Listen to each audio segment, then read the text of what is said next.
Hello, my fellow biblionauts, my fellow explorers of books, and welcome to the start of a very special reading adventure where I'll be reading the classic sci-fi Dune. I got this idea of, and I'm sure a lot of people are actually probably going to do this, but I really wanted to vlog my kind of experience, my first time reading Dune, and then going and watching the movie adaptation and kind of comparing and contrasting the two and seeing how, like, if it stands up to the hype. From what I've heard, it has been great. Like, I think it won kind of viewing. They got like a 7-minute standing ovation, standing applause. So that kind of says something about it. And I just really wanted to kind of vlog my kind of reading experience because I've never read it before, and it's a classic sci-fi. It has inspired so many writers to come, so I want to welcome you to the start of this journey.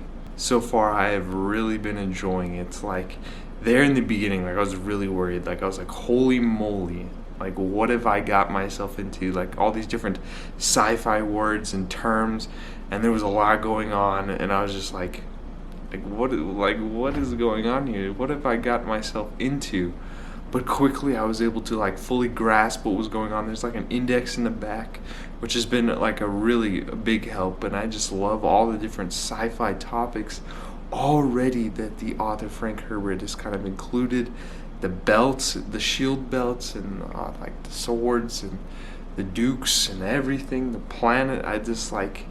I love everything so far. Like, I feel like a child, like, just going to like a candy shop and just like my parents being like, yeah, you can get whatever you want. Like, I feel like that's what's going on here. And I'm not just saying that because everyone loves this book. Like, this book is no joke. Like, I'm loving it.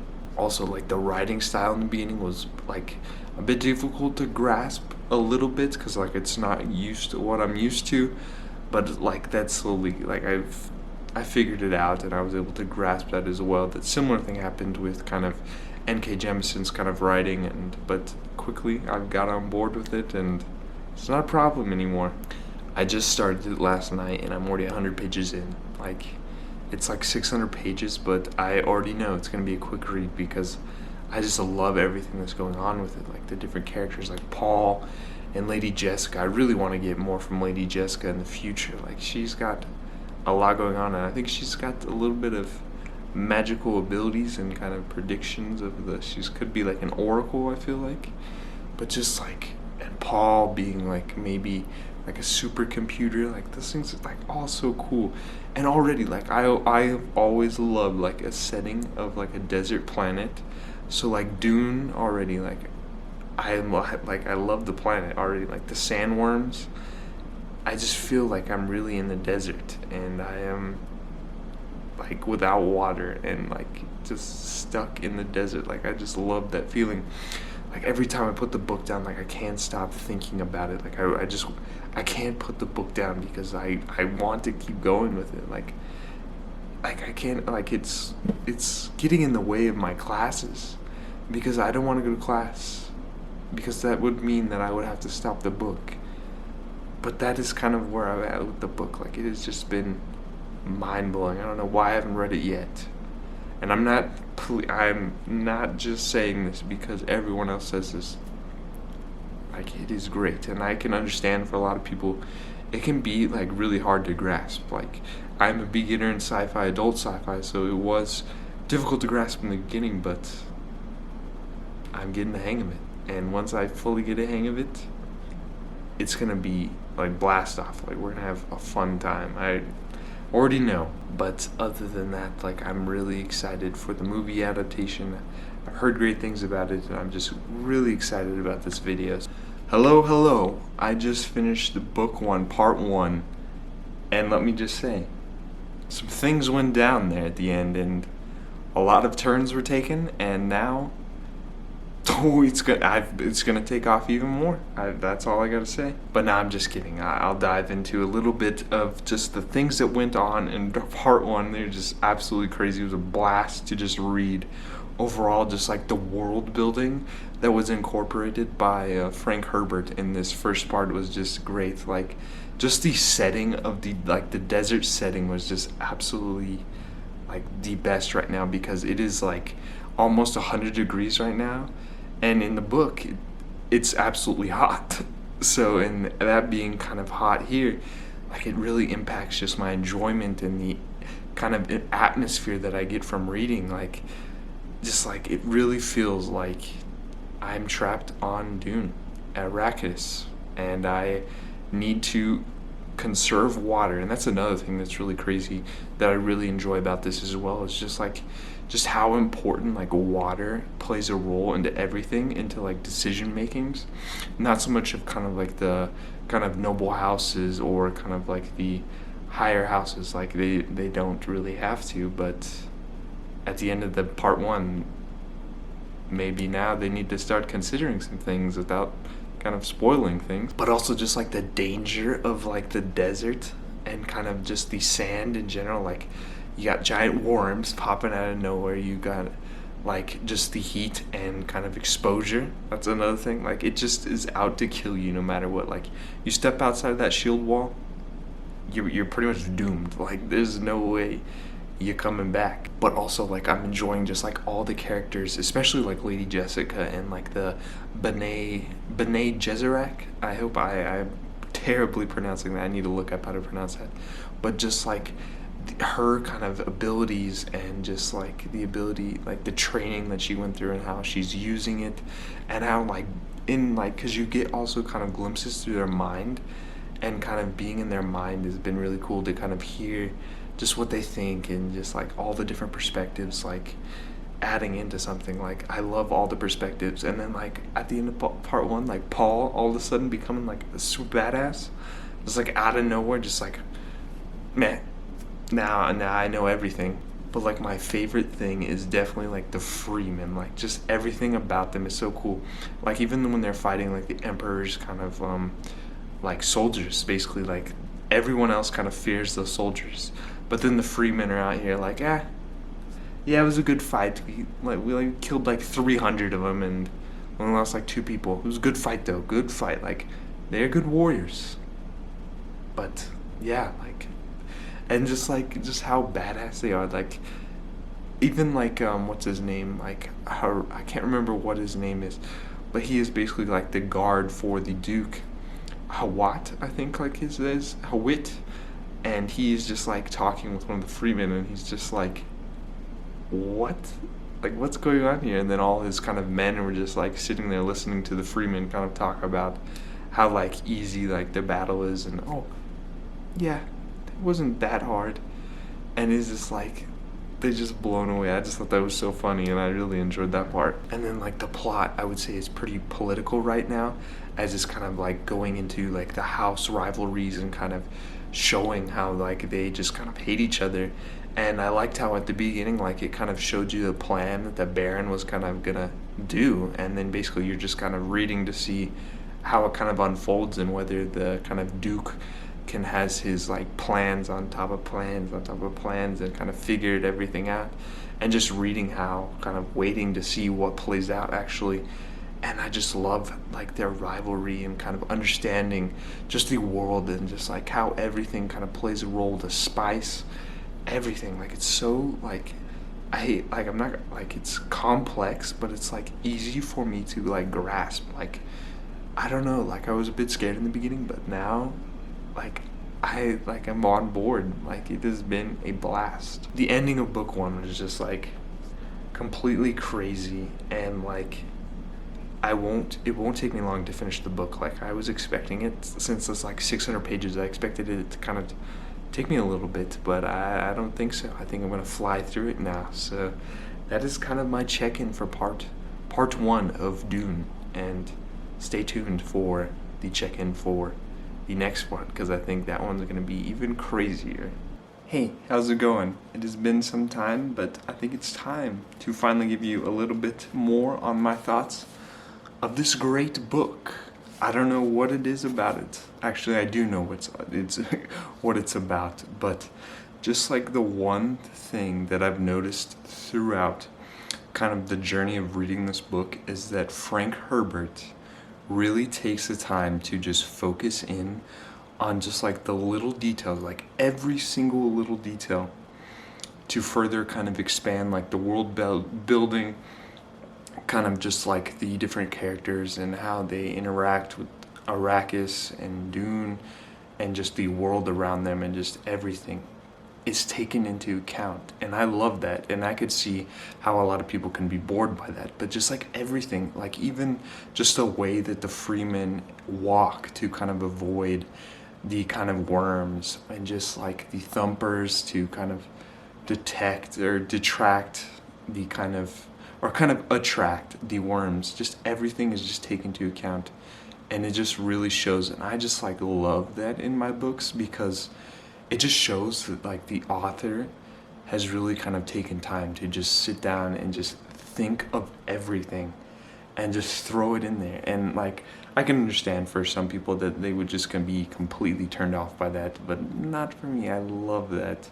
And just like, I can also see how like this has just inspired so much, like Star Wars, like Tatooine.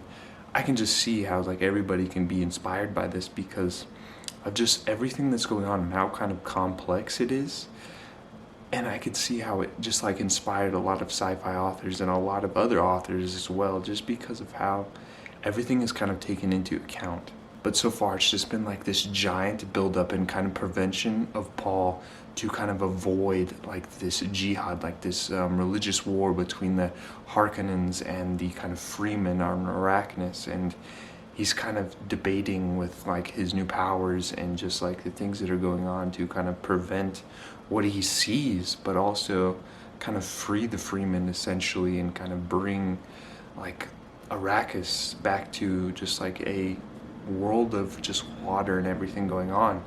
And I love how it's kind of building up for like this kind of what I'm assuming is going to be like this final battle, and it's kind of building up on this suspense. And just throughout there's like little, like it just includes like the journey of like the characters and them learning more about Arrakis. And I just love that about like just the characters and seeing how they're developing, kind of changing to the ways Lady Jessica has become just crazy, like involved in just everything in the Freeman life. And it's just so, and it's also like including like other characters as well. Like it's not just focusing in on Paul and Lady Jessica, like it's including like their guards and Chani and just everything. Like it's been a blast to read. Like I love this book, and I can see how a lot of people would be bored by that, and I can see how some people just might not enjoy this. But like I mentioned earlier in this video, you'll see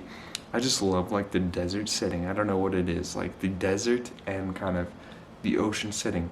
Polar opposites, I know, but I just love those settings, and just the way that this planet has different like moons and like the sunsets. He goes into depth with just like describing the sunsets and the sunrises and everything. The little details, I'm telling you, and I love them. I'm almost done now. I think I have like 50 pages left or so, and I don't know where it's gonna end. Like I have an idea, and like some things are gonna go down for sure, and I think it'll kind of just set up for the rest of the books in the series. And it's just like I can already tell, without even finishing it, this is going to be a new favorite of mine in the sci-fi genre, and I can see why it's a favorite for a lot of people. And I can't wait to see the adaptation and see how it kind of compares to the book. I know a lot of times the movies are completely opposite of the books, but I have a strong feeling from seeing kind of the trailer and everything that maybe we'll kind of strike gold here for my fellow fans of Dune. But that's it. I'm gonna finish this book today, and then you'll get my kind of final thoughts. And then we'll move to the movie part of this video. Mission log, final entry for Dune. Short story short, it was outstanding. The ending, I felt like, wrapped it up perfectly and set it up for the next in the series. And if I had a physical copy of the next in the series, I would be diving into it immediately, because I need to know what happens after, like, just the things that went down in the final couple chapters. Like, if you've read it, like, I want to know what you think about like that kind of final battle scene. Like, I enjoyed it, like the giant build up of like in the journeys of the characters all leading up to like this kind of one giant battle overthrow. I thought it was just outstanding. Like I loved it. The whole book. I loved the whole book. But like I don't know where it's gonna go from here. Like what's gonna happen for Arrakis, Paul, Lady Jessica, Chani? Like what is gonna happen for everyone? I don't know, but it's gonna be a blast. I feel like this series will have a special place in my heart forever. But that's only part one of this video. Now I'm gonna jump over to future Ian, hopefully Ian with a haircut, because he needs a haircut. But I'm gonna jump over to him, and he's gonna give you a review of the movie adaptation. I'm hoping that it turns out just as good as the book, but we'll see. Fingers crossed. Thank you, past Ian, for passing it on to me. I did get a haircut, but I need to get another one, as you cannot tell, because it's been some time. I finally watched Dune. It is some weeks after it has been released, and I'm sorry, I wanna just say this before I get into the review. I'm sorry that you had to go through watching that vlog of me reading. It was pretty cringy when I was watching it, editing it, and I'm sorry you had to kind of go through that. That was around the time when I was starting to really get into vlogging and kind of learning how to vlog, and my vlogs now are not anything better at all. They're still cringy to me, but those are terrible, so I'm sorry you had to get with those. But now I will give you my thoughts on the movie adaptation. And short story, I loved it. I thought like it was one of the best kind of book to movie adaptations that I've seen, and I'm excited to see where it will go in the second part, because it only kind of covered a little bit of Dune, the first book. But I thought like all the actors, they portrayed their kind of roles very well.